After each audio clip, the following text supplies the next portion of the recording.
Sir युद्ध सुरू आहे, युद्धाचा फटका भारताला सुद्धा बसेल असं सुद्धा शक्यता वर्तवली जाते. 60 रुपयांनी गॅस सुद्धा महागलाय. कसं पाहता, काय आव्हान करा लोकांना या संदर्भात? बघा, मी पहिल्यांदा आपल्या सगळ्यांना सांगतो आणि विशेषतः माध्यमांना सांगतो, लोकांमध्ये पॅनिक तयार करू नका. भारत सरकारने अतिशय स्पष्टपणे या संदर्भातली भूमिका मांडली आहे.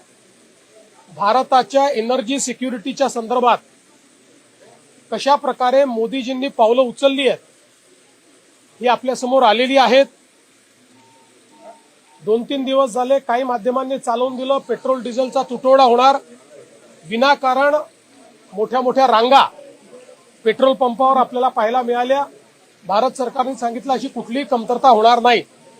त्यामुळे युद्धजन्य परिस्थिती आहे, जी परिस्थिती उद्भवेल त्याचा सामना करण्याकरता भारत सरकार मोदीजींच्या नेतृत्वात सक्षमपणे उभा आहे.